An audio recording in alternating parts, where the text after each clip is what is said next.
Bien, ahora que hemos resuelto todas las dificultades técnicas, pues vamos a centrar nuestra atención en las constituciones estatales americanas. Pero antes de empezar a abordar este tema, quisiera dar las gracias a la Fundación por su invitación. Es un verdadero honor hablar ante ustedes, ante un entorno tan maravilloso. Como Daniel ha indicado, voy a hablar de las constituciones de los Estados americanos, pero me parece que el poder de definirse a uno mismo constitucionalmente es probablemente el derecho político fundamental, y la creación de constituciones subnacionales en un sistema federal proporciona la oportunidad de ejercer ese derecho incluso dentro de una sociedad política más amplia. Así pues, en sistemas federales dinámicos, las constituciones de las unidades constituyentes, ya sean estados o provincias o cantones o lenda, esas constituciones de esas unidades subnacionales son mecanismos importantes de autogobierno y autodefinición. Como Daniel ha señalado, el académico Daniel Elazar, el federalismo implica no solo el autogobierno, sino también el gobierno compartido. La autonomía de las unidades constituyentes es necesariamente limitada, y esto es cierto incluso en unidades que coinciden con las naciones internas en una federación, como vemos en Cataluña o en Quebec, Canadá. Una federación puede limitar la autonomía para elaborar una constitución de las unidades constituyentes, ya sea prescribiendo los contenidos de esas constituciones en su totalidad o en parte, o vigilando qué es lo que incorporan las unidades constituyentes en sus constituciones. Así pues, la función que desempeñan las constituciones subnacionales puede variar mucho de un sistema federal a otro. Los Estados Unidos y Suiza, por ejemplo, tienen constituciones subnacionales muy fuertes, importantes, mientras que Brasil y Austria no las tienen. E India y Nigeria, que ambas son federaciones, prescinden por completo de las constituciones subnacionales o estatales. Obviamente, hoy me voy a centrar en las constituciones de los Estados americanos, pero yo creo que para un público que no es americano es importante tener en consideración qué lecciones, sean positivas o negativas, se pueden derivar del caso de las constituciones americanas. Hablando de las constituciones de los Estados americanos, tenemos una especie de dos mentes, dos visiones con respecto a las constituciones, y esto data de la fundación del país. Tenemos James Madison y Thomas Jefferson, por otro lado, estos dos hombres de Estado. Madison creyó que deberíamos modificar las constituciones lo menos posible, es decir, destacaba la estabilidad frente al cambio. Él decía que si tú acudías a la gente y les preguntabas y se les decía que la Constitución debía cambiarse, minaríamos el apoyo público a la Constitución. Una Constitución que necesita revisiones frecuentes no merece quizás el apoyo público. Para mantener unida a la nación deberíamos destacar la continuidad constitucional, porque la Constitución se convertiría en un símbolo que mantendría unido al pueblo. Thomas Jefferson, que era buen amigo de Madison y un aliado político, sí que tenía una perspectiva totalmente distinta. Él escribió en una carta que la tierra pertenece a los vivos. ¿Qué quería decir con esto? Cada generación, si va a ser una generación que se gobierne a sí misma, tendrá que tener la oportunidad de definir por sí misma las instituciones sobre las cuales se va a regir. No deberá permanecer unida al pasado o dependiente del pasado. Jefferson pensaba que, aunque cada generación no tendría por qué desechar su constitución, al menos debería tener la oportunidad de aprobarla o no.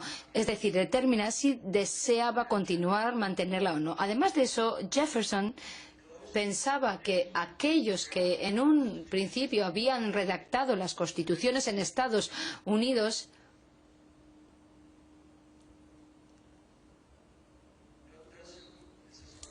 Sí, it's okay. Aquellos que habían redactado las constituciones inicialmente en Estados Unidos estaban haciendo algo, estaban emprendiendo un esfuerzo, una empresa totalmente nueva. Nadie había redactado constituciones en el pasado. Por eso, para aquellos encargados de redactar, de crear esas constituciones, aunque eran personas muy sabias, sí que es cierto que les faltaba la experiencia del autogobierno. Por eso, Jefferson creía que a medida que fuera pasado el tiempo y que llegaran las nuevas generaciones, ellas dispondrían de la ventaja de poder mirar la vista atrás y ver cómo había ido funcionando la Constitución, para ver qué cosas habían funcionado bien y se podían mantener, qué cosas habían fracasado y deberían retirarse. Es decir, podrían adaptar la Constitución a las nuevas circunstancias y los pensamientos políticos nuevos. La continuidad frente al cambio. El cambio era más deseable que la continuidad para mantener actualizada la Constitución. Hay algo que creo que hay que decir en favor de ambas perspectivas, de las dos que he planteado, la de Madison y de Jefferson. Creo que fueron los americanos los que consideraron esto. A escala nacional tenemos la Constitución, que ha sido el documento, la ley básica, desde 1787. La hemos modificado con 27 enmiendas desde que se creó, y si eliminamos las 10 primeras enmiendas, la ley de derechos, vemos que se ha enmendado la Constitución una vez cada 13 años. Así que el nivel nacional aceptaría la idea de continuidad, de estabilidad constitucional de Madison. Madison tenía razón, tuvo el efecto que le esperaba. Es decir, reverenciamos nuestra Constitución americana. Si vamos a Filadelfia y vemos la sala donde se redactó la Constitución, esa sala es casi sagrada. Hablas muy bajito cuando entras en esa sala, todo el mundo la reverencia. Se ha creado todo un museo en torno a la Constitución en Filadelfia, dedicado a la celebración de la Constitución americana. A escala de los estados, no obstante, América está más en línea con Jefferson. Casi todos los estados, casi los 50 estados, han tenido más de una Constitución, con Luisiana, que tiene el récord de tener 11 constituciones. Mi propio estado, New Jersey, es bastante típico. Redactamos una constitución inicial en 1776, 2 días antes de que Estados Unidos declarara su independencia de Gran Bretaña. Y hay una disposición en el borrador de la Constitución que dice que las diferencias o divergencias con Gran Bretaña no contarían. Tuvimos esta primera institución en 1776, la segunda en 1844, la tercera en 1947. Periódicamente reexaminamos nuestras constituciones y para crear textos totalmente nuevos. Varios estados han ido más allá de lo que hace New Jersey y han tomado el consejo de Jefferson de que cada generación debe repensar la arquitectura constitucional. Lo que han hecho estos estados es que han incluido en sus constituciones estatales un requisito de que cada 20 años se plantee una proposición a los miembros del Estado si hay que hacer una revisión o no. Esto no lo controla el legislador estatal ni ningún otro alto funcionario, porque estos órganos son el problema, no la solución. Entonces se ha incluido esto en una disposición en la Constitución para asegurar periódicamente que, si el pueblo así lo desea, pueda enmendar la Constitución. Además de sustituir sus constituciones, los estados americanos han enmendado, han modificado sus constituciones con frecuencia. Mi estado es bastante típico, New Jersey tuvo una constitución 63 y hemos tenido 65 enmiendas. Y otros estados aumentan ese número. Alabama tiene una constitución desde 1901 y ha aprobado más de 800 enmiendas, hay grandes contrastes entre los estados, y estas diferencias sugieren que constitucionalmente los americanos son madisonianos por un lado y jeffersonianos por otro lado. Y lo que es más importante, Estados Unidos tiene dos tradiciones constitucionales que van de la mano. Una tradición de continuidad a escala federal y una tradición del dinamismo y el cambio a escala estatal.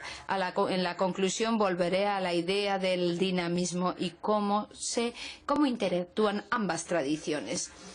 Este dinamismo constitucional que vemos, que apreciamos, ha sido muy importante a la hora de promocionar o fomentar un constitucionalismo con más vigor. Este nuevo impulso se ha dado en los últimos 50-60 años, que obedece a una serie de reformas en los estados que dieron el poder a los gobiernos los gobernadores estatales, y les permitió actualizar constituciones como las de Alabama y California. Hay movimientos de base que se han creado y han hecho campaña para que se adopten nuevas constituciones, porque la gente se da cuenta de que una buena constitución estatal es crucial para tener un gobierno efectivo. En décadas recientes también las leyes de derechos se han convertido en un recurso muy importante para la protección de los derechos humanos. Los jueces estatales han dependido de las garantías de los derechos. Han dependido de las garantías estatales de los derechos para dar una protección más amplia comparado con la Constitución federal y la Ley de Derechos Federal. Este nuevo federalismo ha supuesto una transformación en las últimas 4 décadas. Más de 1.200 causas se han decidido en tribunales estatales, ampliando las protecciones con respecto a las reconocidas por la Constitución Federal. Y estas resoluciones han transformado muchos ámbitos de la política pública en Estados Unidos. Para terminar, los ciudadanos han hecho uso de su poder para enmendar las constituciones, sobre todo a través del proceso de iniciativa. Tenemos este dispositivo en 23 de los 50 estados. Utilizan su poder para enmendar las constituciones, para instituir cambios constitucionales en los gobiernos de los estados americanos, como por ejemplo límites para los mandatos a los legisladores y límites para la autoridad de gasto tributaria. También utilizan la iniciativa constitucional para abordar las cuestiones más controvertidas en la vida pública americana, desde el aborto al matrimonio homosexual o la acción positiva. Siempre que pensamos en el resultado independientemente de lo que pensemos del resultado de estas iniciativas, en casos particulares, no podremos negar el impacto que estas iniciativas tienen en la política y en el derecho de Estados Unidos. Por supuesto, no estoy proponiendo que tengamos que emular directamente el modelo americano. Cada sistema, cada gobierno debe responder a las condiciones particulares de ese país en concreto. No obstante, estoy convencido de que el nuevo impulso que se está dando a las constituciones subnacionales puede contribuir a tener un federalismo más vital. Pero esto no se da automáticamente. Lo que quiero abordar ahora es cómo esa transformación en las constituciones estatales se ha dado históricamente en Estados Unidos, para que ustedes puedan juzgar si pueden aplicar esta experiencia a su caso. El concepto clave para mí a la hora de evaluar las potencialidades de las constituciones subnacionales o los estatutos de autonomía o lo que se tenga, la preocupación clave es lo que llamamos el espacio o el ámbito constitucional. Por esto me refiero al margen de maniobra que tienen aquellos que han diseñado o interpretado o cambiado las constituciones de los estados, los parámetros jurídicos dentro de los cuales funcionan. Para darles una idea de del espacio constitucional del que disponen los estados en Estados Unidos, les voy a dar una serie de ejemplos, que no es una lista exhaustiva, pero podemos preguntarnos, ¿las personas que pertenecen a una unidad subnacional pueden determinar la estructura del gobierno, la distribución de los poderes y de las instituciones en el gobierno, los plazos de mandato, el sistema con el que se eligen y si esos altos cargos se podrán reelegir o no? Estos son cuestiones muy básicas y en Estados Unidos, al menos, las constituciones o los redactores de las constituciones estatales pueden determinar estas cuestiones. Los redactores de las constituciones pueden determinar el proceso que permite aprobar o enmendar una constitución o sus disposiciones. También debe haber una iniciativa, puede haber mecanismos de referéndum de iniciativa u otros mecanismos de democracia directa. En Estados Unidos, los redactores de las constituciones pueden tomar estas decisiones. Además, los votantes pueden determinar qué derechos quieren proteger y qué objetivos debe perseguir el gobierno estatal. Al menos hay un amplio espacio constitucional que permite a los redactores de la Constitución abordar estas cuestiones. Si el espacio disponible para los redactores de las constituciones estatales es amplio, no es ilimitado. Y considerando el espacio o el ámbito constitución que vemos en una federación, hemos de identificar primero qué limitaciones jurídicas existen y qué impacto tienen. Quizás la limitación jurídica más importante a la hora de redactar o reformar las constituciones de los Estados americanos es que esas constituciones deben ser compatibles con la Constitución federal. Eso me parece a mí es cierto en todo sistema federal. En Estados Unidos está requisito de la supremacía del derecho federal sobre el derecho estatal se da en una cláusula que está incluida en la Constitución de los Estados Unidos. Y esto es algo singular de los Estados Unidos, se da en otros casos. Y más allá de esto,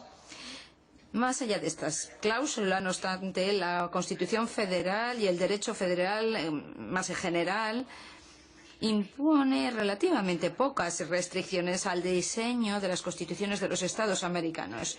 El gobierno federal sí tuvo la oportunidad de imponer esas restricciones cuando se admitieron los nuevos estados a la unidad. Empezamos con 13 estados, ahora tenemos 50. Y para que se admitiera un estado, el Congreso tenía que admitir y aprobar esa admisión y podría condicionar esa admisión o aceptación a que los estados insertaran disposiciones concretas en sus constituciones o borraran otras. Es decir, esto parecía más bien una oportunidad. En teoría, eso le podría haber dado al gobierno la oportunidad de dictar los contenidos de las constituciones de los nuevos estados, pero en la práctica raramente funcionó así. El Congreso sí impuso algunas condiciones, pero normalmente esas condiciones las habrían cumplido los estados por su cuenta ya de por sí. Por ejemplo, casi cualquier ley que ha aprobado el Congreso que permite al Estado redactar una constitución, siempre que esa constitución sea coherente con la Declaración de Independencia de Estados Unidos. Ese era un requisito que tenían que cumplir. Cualquier ley requiere que debe haber una separación entre la ley y el Estado. De nuevo, nada que sea muy difícil de cumplir. Los Estados lo hubieran hecho igualmente. Además, una vez los Estados eran admitidos en la Unión, se convertían en miembros de pleno derecho con los otros estados y además podían hacer cambios en sus constituciones, incluyendo la eliminación de disposiciones impuestas por el Congreso como precio para la admisión. Les voy a dar un ejemplo. Para convertirse en Estado, Arizona en 1912 fue obligada por el Congreso a eliminar una disposición constitucional que permitiría a los votantes destituir a jueces por votación popular. El presidente en aquel momento se convertiría en presidente del Tribunal Supremo, era un gran defensor de la independencia y vetó esa ley. Y dijeron que no iban a admitir a Arizona hasta que eliminara esa disposición, que no era justa, entonces lo hizo. La quitó, pero al año siguiente pues la volvió a incluir. Es decir, existe la posibilidad de hacer cambios a posteriori. Hay una segunda limitación legal sobre la redacción de constituciones estatales que se encuentra en el artículo 4 de la Constitución de los Estados Unidos. Esta disposición obliga al gobierno federal a garantizar a cualquier estado una forma de gobierno republicana. Lo que ocurre en New Jersey, por ejemplo. Una vez esta obligación que tenía el gobierno federal puede en otro sentido ser una oportunidad a la vez. Puede autorizar, por ejemplo, al gobierno federal que pueda mantener una supervisión de cerca de las instituciones y de los acuerdos institucionales dentro de los estados para asegurar que fuesen republicanos. Pero en práctica esta disposición número 2 ha tenido poco efecto. Una razón se debe a que el Tribunal Supremo de Estados Unidos no ha querido aplicar esta disposición diciendo que era una cuestión política en vez de una cuestión legal. Y, por tanto, es una cuestión de que el Congreso tiene que aplicarlo en vez de que sea una institución judicial. Otra razón por este poco efecto de esta cláusula garantizada es que el Congreso ha sido reacio en haber la política total del Estado. Antes de la Guerra Civil Americana, en 1960, el Gobierno federal no interfería con la esclavitud en los estados del sur, a pesar de lo que pretendían algunos abolicionistas diciendo que la esclavitud era inconsistente con el gobierno republicano. En el siglo XX, el Gobierno federal no quería abordar la cuestión de subordinación y la segregación racial y no quiso supervisar la operación de democracia directa en estos estados. Se ha dicho por parte de un político famoso, Tip O'Neill, que era el portavoz del representante, decía que todos los políticos en Estados Unidos son locales. Por tanto, eso ayuda a explicar la reticencia del Gobierno federal a involucrarse en estos aspectos. Los dirigentes federales, que dependen de los políticos locales para apoyo, no quieren también crearse enemigos metiéndose en asuntos o interfiriendo en asuntos locales.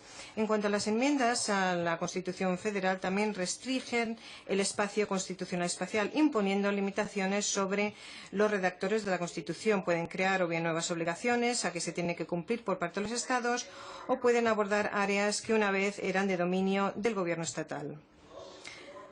El más importante de estas limitaciones añadidas por las enmiendas constitucionales se encuentran en la enmienda 14ª que se añadió en 1867 después de la Guerra Civil, que se llamó el periodo de reconstrucción. Esta enmienda prohíbe a los estados que recortasen los privilegios y las inmunidades de los ciudadanos y les pedía que siguieran el debido proceso de la ley, les prohibía que no tuviesen leyes de equidad, y si los estados no podían cumplir estas responsabilidades impuestas por esta enmienda, entonces el Congreso tenía permitido el aprobar una legislación para asegurar que esos derechos fuesen protegidos. Y el Tribunal Federal estaba disponible de tal forma que si yo era un ciudadano y tenía un derecho y se violaba, yo podía demandar a quien fuese en los tribunales. Y dicho de otro modo, lo que vemos en este caso es una especie de un mínimo para los derechos que tienen que ser tanto protegidos por los gobiernos federales como nacionales. Y la Constitución actualmente, con esta enmienda 14ª, dice que los estados tienen que proteger estos derechos. Y esto, una vez más, nos da una base, una base y no un techo. Los Estados tienen que proteger estos derechos, pero además pueden proteger derechos adicionales si así lo consideran. Además de esta enmienda 14ª, hay una serie de enmiendas que han limitado el espacio constitucional estatal y, sobre todo, tienen que ver con el derecho al voto. Cuando la Constitución se adoptó inicialmente en 1787, se debatió en Filadelfia en cuanto a quién podía votar para los miembros de la Cámara de Representantes. Bueno, pues varios estados tenían sus propios criterios para saber quién se podía o quién era permitido que votase en los estados e imponían un criterio federal y dirían que eso podía interferir con esas prácticas en los estados y, por tanto, producir oposición. Así que la Constitución federal dijo al principio que si puedes votar en un estado estatal, puedes hacerlo en uno federal. Y el criterio para el voto se les dejaba a decisión de los propios estados. Y luego pues tuvimos diferencias también entre los diferentes estados. En Nueva Jersey, debo decir que durante un breve tiempo, por lo menos a finales del siglo XVIII y principios del siglo XIX, las mujeres podían votar en Nueva Jersey si tenían propiedades. Durante el siglo XIX, en la primera mitad del siglo XIX, vimos que los estados incrementaban el derecho al voto y para cuando llegó la guerra civil, muchos estados permitían a todos los varones blancos y libres que pudiesen votar. Después de la guerra civil, no obstante, el gobierno federal empezó ya a participar con lo que era el votar. Antes era una derogativa del Estado. La 15ª enmienda a la Constitución les daba el derecho al voto sin tener en cuenta la raza. También podían participar en el sufragio, no tenían tampoco que pagar ningún tipo de impuesto para votar y la 26ª dejaba también, la 26ª enmienda dejaba votar a los mayores de 18.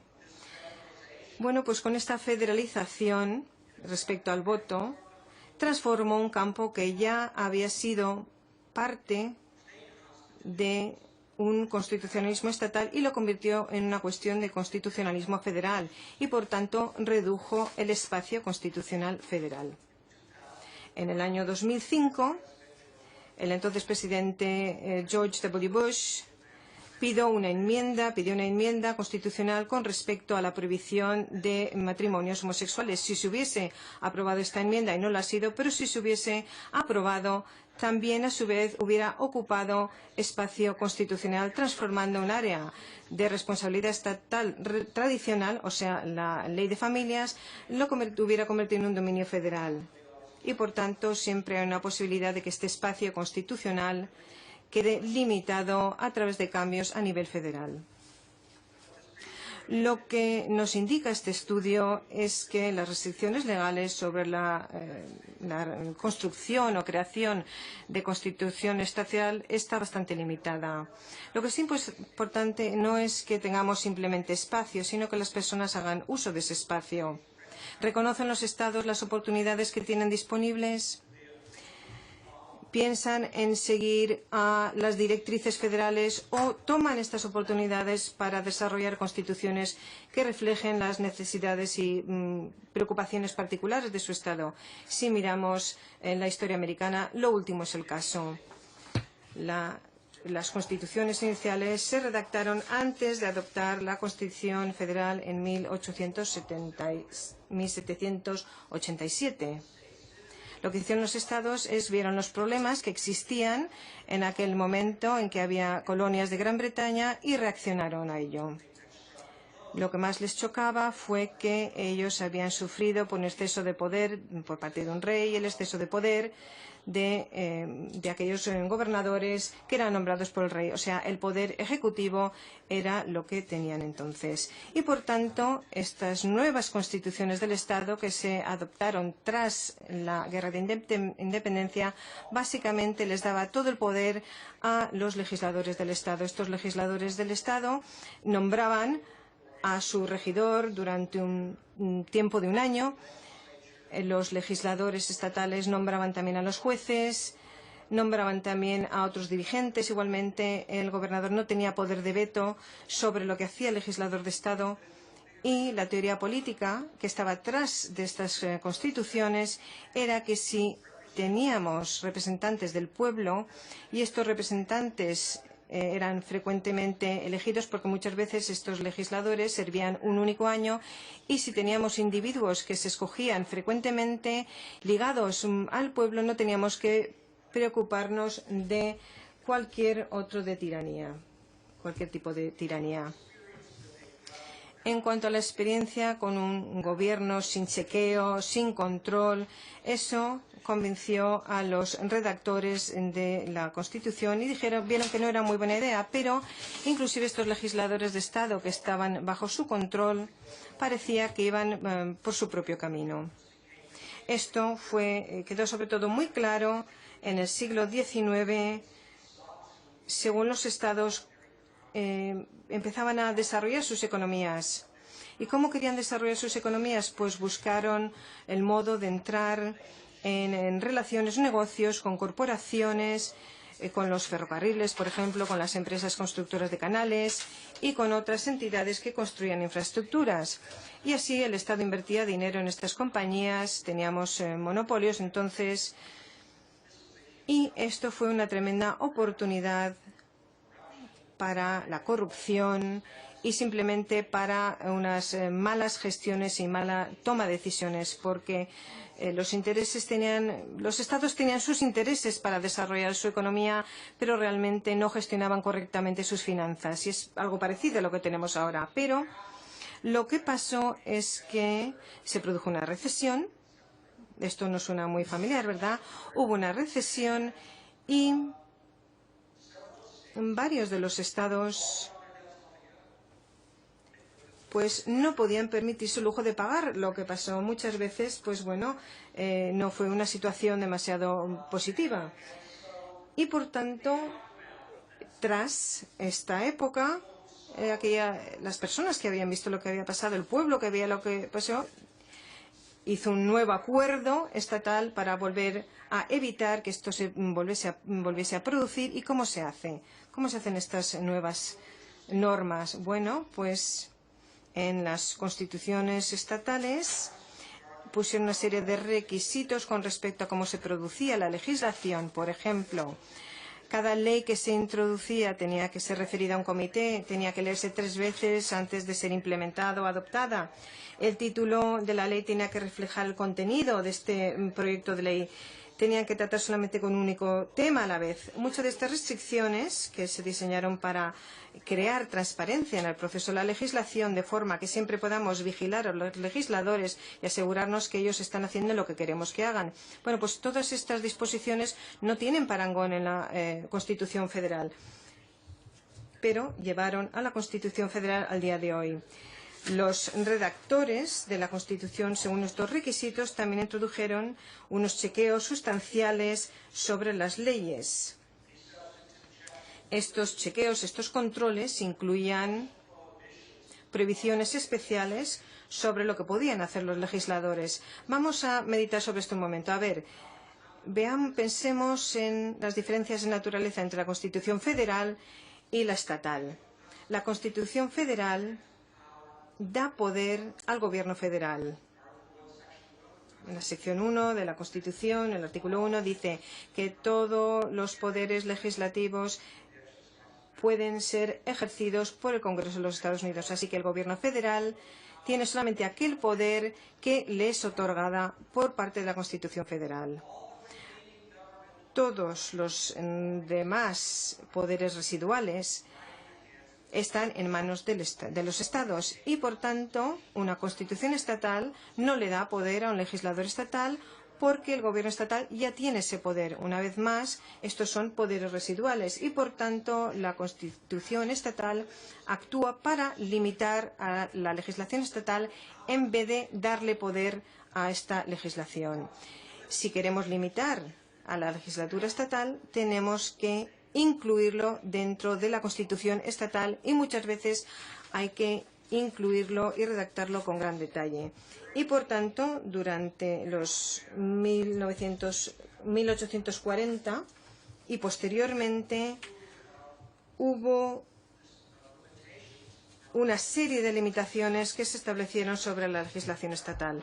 Y esto siguió hasta finales del siglo XIX. La Constitución de Illinois de 1870 tiene 20 áreas específicas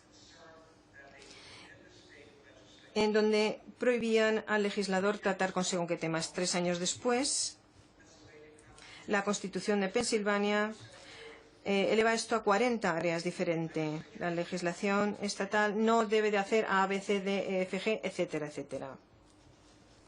Muchas de estas restricciones, una vez más, no tienen parangón con la Constitución federal, pueden encontrarse en las antiguas constituciones estatales hoy. Y finalmente, durante la parte final del siglo XIX, los redactores de las constituciones estatales hicieron fácil la enmienda o en reemplazar según qué constituciones estatales. Esto se hizo para controlar o chequear legisladores corruptos y también reflejaba el supuesto de que un cambio en las condiciones requeriría que las generaciones futuras pudiesen encontrar o idear sus propios acuerdos constitucionales. Y esta teoría realmente se puso en práctica inmediatamente. Y durante una década, en el siglo XIX, por ejemplo, más de la mitad de los estados que existían tenían una serie de convenciones constitucionales o acuerdos constitucionales. Y en su conjunto, en el siglo XIX, 94 nuevas constituciones estatales fueron adoptadas. Suena más a Jefferson que a Madison.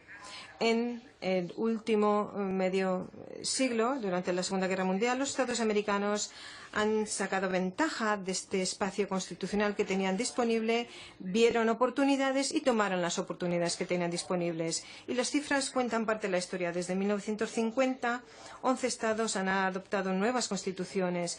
Georgia lo ha hecho 2 veces. Y otros estados regularmente han enmendado sus constituciones. La mayoría de los estados lo han hecho más de una vez cada año.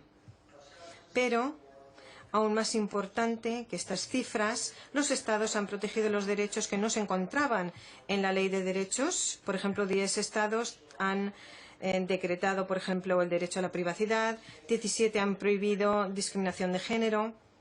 Varios han garantizado los derechos de las víctimas del crimen y otros también han garantizado el derecho a un medio ambiente limpio. Algunos estados también han desarrollado una serie de disposiciones específicas que tienen o pueden copiar otros estados. Por ejemplo, el estado de Montana tiene una disposición prometedora que requiere que las reuniones públicas y los registros públicos sean abiertos.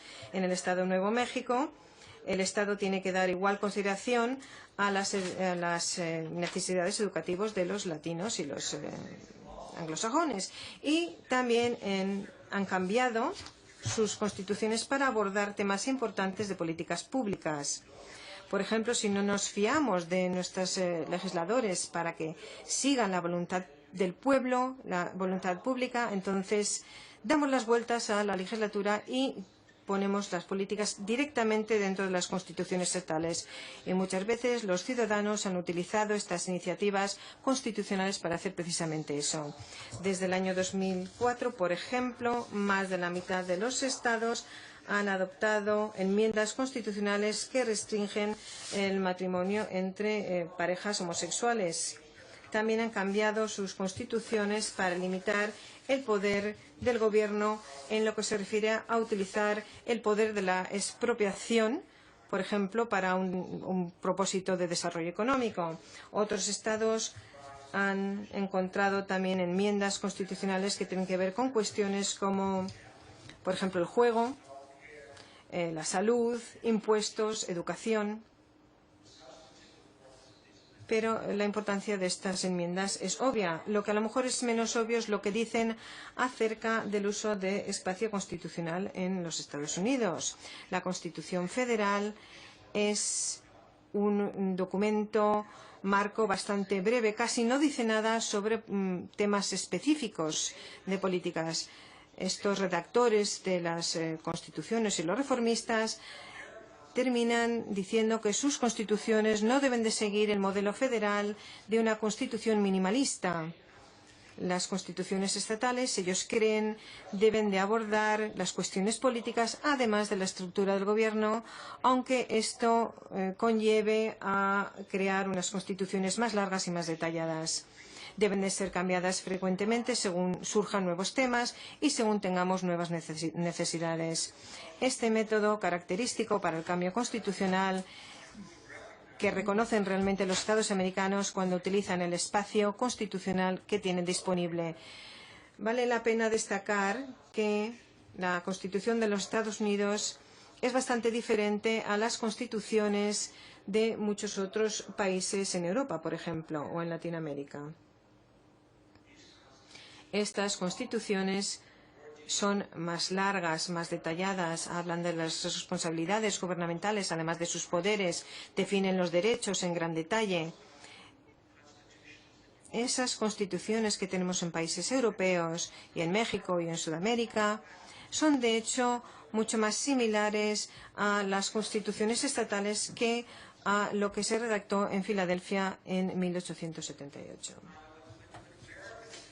Cuando los americanos han considerado cuestiones institucionales, los redactores de la Constitución han abordado la estructura y el funcionamiento del gobierno, pero no necesariamente seguían el modelo federal al hacerlo, sino que más bien habían adoptado diversas medidas sin parangón en la Constitución federal. Por ejemplo, Nebraska en 1934 adoptó una legislatura estatal unicameral y otros estados han jugado con esa idea. Hubo audiencias con el legislador de Pensilvania hace 2 meses para considerar la idea de una legislatura unicameral para Pensilvania. 27 estados han creado oportunidades para la implicación directa de los ciudadanos en el diseño de políticas públicas a través de la iniciativa y el referéndum. No hay nada así a escala nacional. Algunos estados han circunscrito la libertad de los funcionarios gubernamentales al instituir límites de mandato y de destitución. No hay nada así a escala federal y los esfuerzos por introducir esos mecanismos siempre han fallado. Muchos estados tienen una disposición que permite la elección directa de diferentes altos cargos, no solamente algunos cargos. La mayoría de los estados eligen a su fiscal general, al secretario de Estado también. En Florida, por ejemplo, tiene un ejecutivo plural único en el que el interventor, el de tesorero, el comisario de Agricultura, el comisario de Educación, todos ellos son elegidos directamente por la ciudadanía. Si pensamos que eso, ¿qué podría significar eso en términos de funcionamiento del Estado? Si tú no me puedes nombrar o no me puedes destituir, no te voy a escuchar, no te voy a prestar atención. Así que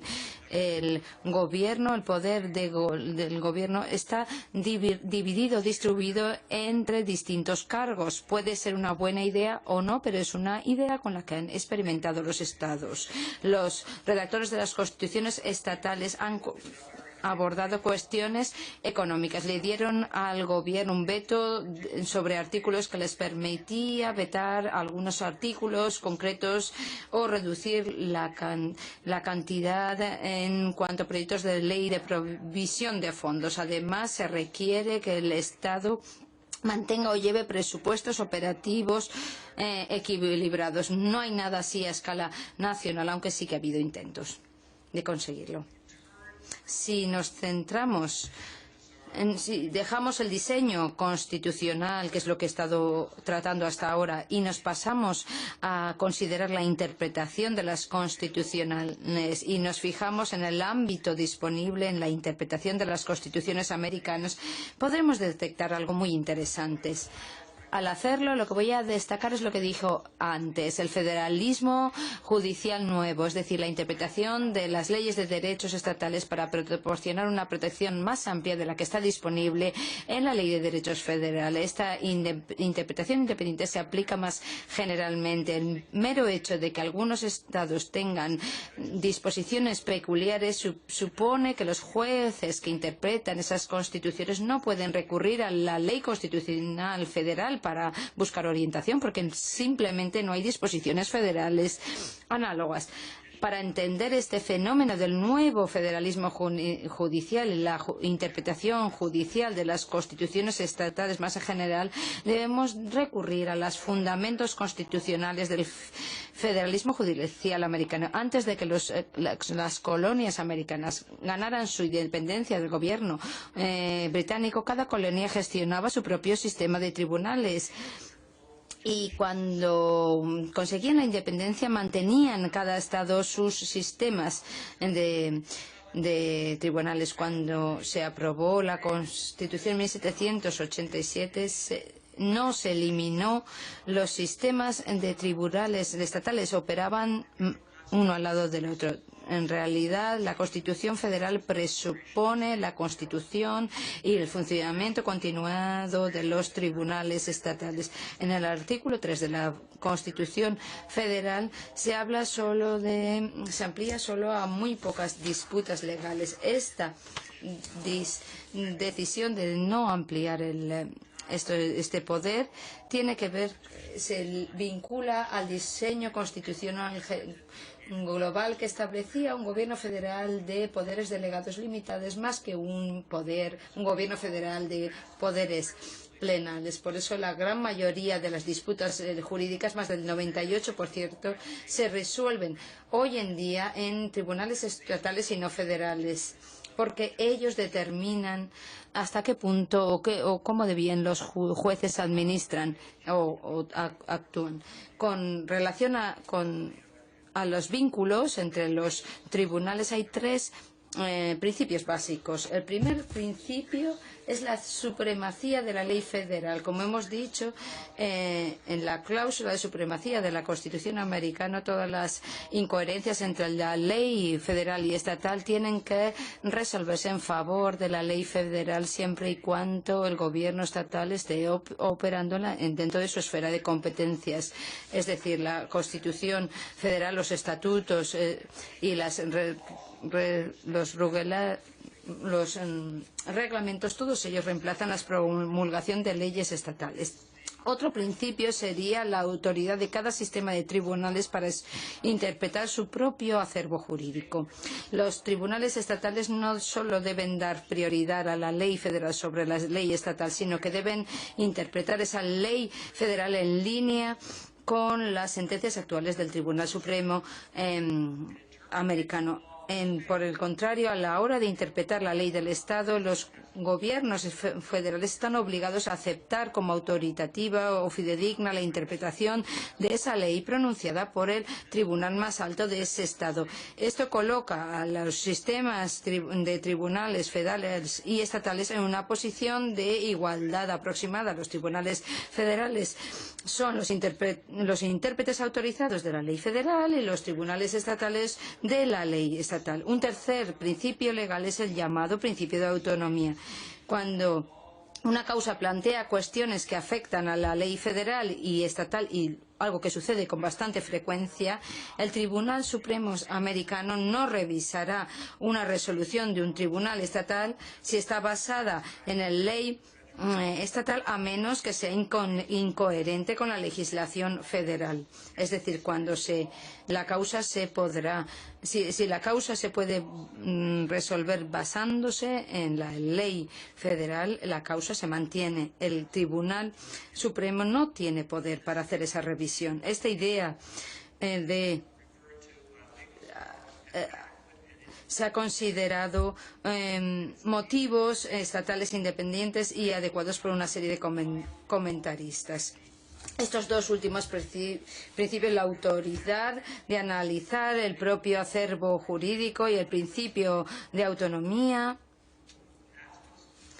esto es lo que proporciona a los tribunales estatales el espacio para desarrollar su propia jurisprudencia, incluyendo su propia jurisprudencia de libertades civiles. La diferencia entre la práctica y el principio o la doctrina legal.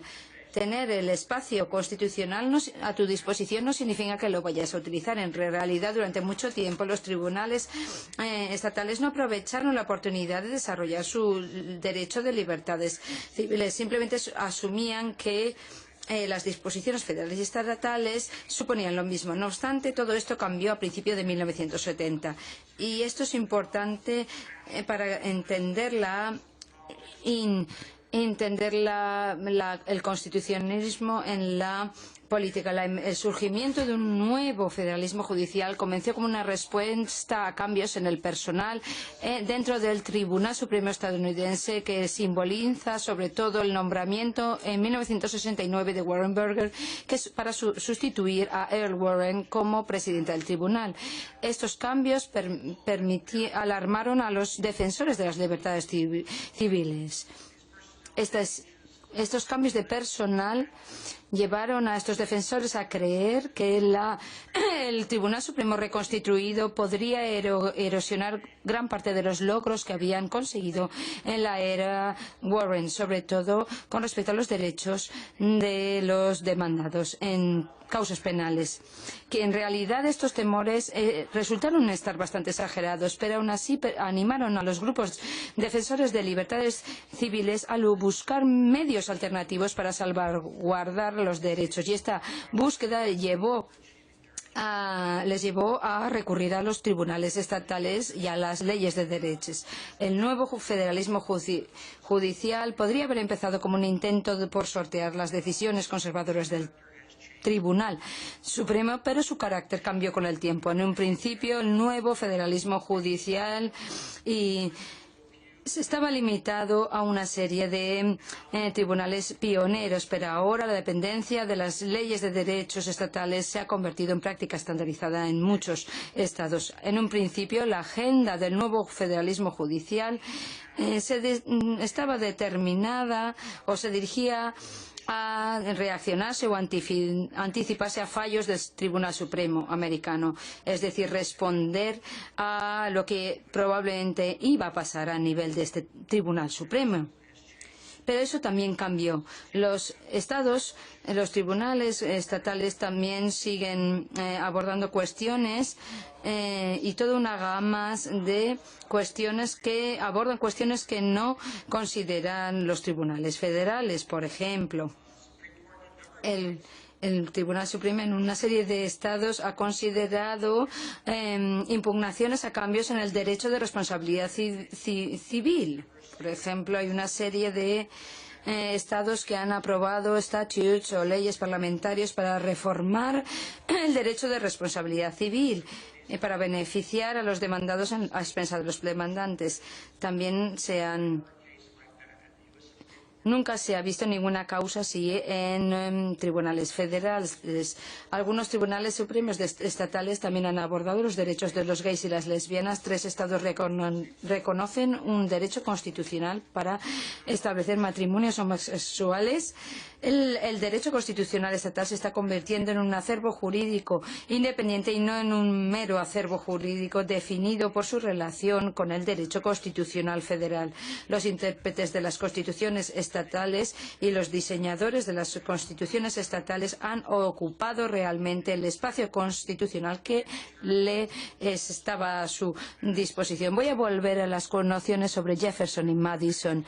A nivel federal, los cambios constitucionales son difíciles, se dan con muy poca frecuencia y en realidad el proceso que sirve para cambiar la Constitución Federal hace que todo sea muy complejo. Para poder adaptar un cambio necesitamos una mayoría de 2/3 en cada una de las cámaras del Congreso y necesitamos la aprobación de 3/4 de los legisladores en todos los estados. Tengo un amigo mío que hizo un análisis crítico de los modos de interpretación constitucional en todo el mundo. Vio que la Constitución americana es una de las más difíciles de enmendar en términos de proceso.